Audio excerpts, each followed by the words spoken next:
Good evening, this is Rob Wilson and welcome to the Euro-Dollar market preview for Thursday the 3rd of May 2012.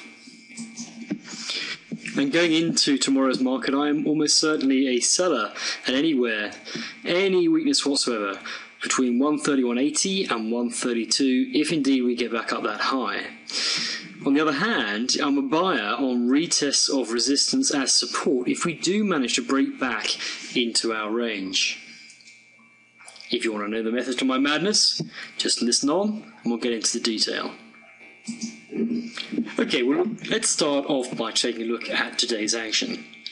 As we suspected, getting so close to the the resistance above and support below, with that range being well inside even the truncated daily ranges of late, we saw a breakout, about an hour after London opens, and that travels quite a way. In fact, the limit of that bear spike was about 131.20. So what have we seen since then? Well, look, we've seen a little bit of a retracement, but the bottom line is when you put a fib on that retracement, you really don't get anywhere far above a 38% retracement of that bear run, which is not an awful lot. Again, that's confirming the fact that we may well be moving into or away from a bull trend, and we may be looking at a major reversal into the bear market. That doesn't mean that the pair is going to just fall through the floor, although as we go into Asia, you can see that we are sort of moving away from the highs at about 131.60. There's no reason why this pair couldn't bounce up to anything beyond 131.80, something of that order, and still be bearish on a longer time frame. However, if we do manage overnight or indeed tomorrow to march right back up and burst through this support as resistance, then clearly our bias needs to shift, because that would be a very bearish signal to the upside. I'm not saying it's likely, but it's a possibility, and we need to be prepared for that. So turning now to the fundamentals, you can see that there's a fair bit of news going down again tomorrow.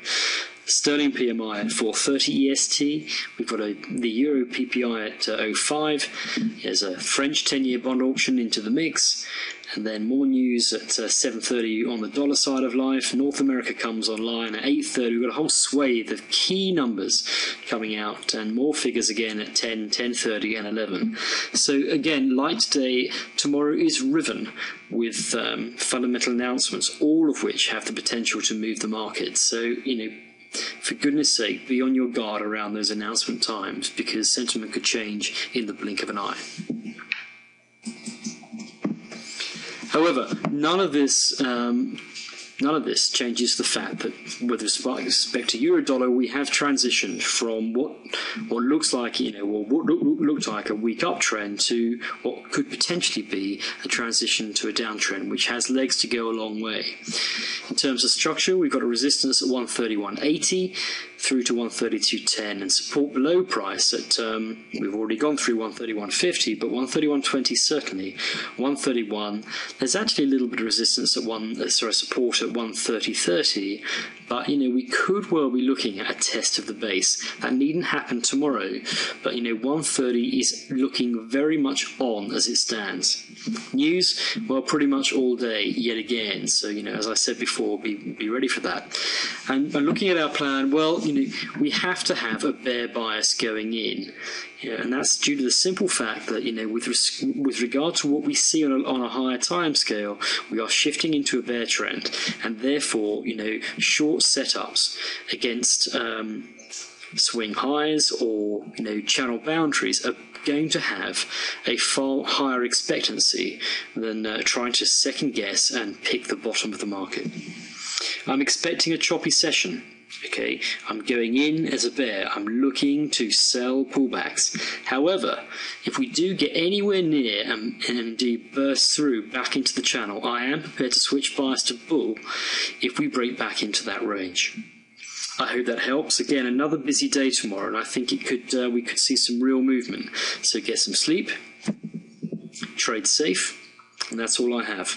Wilson out.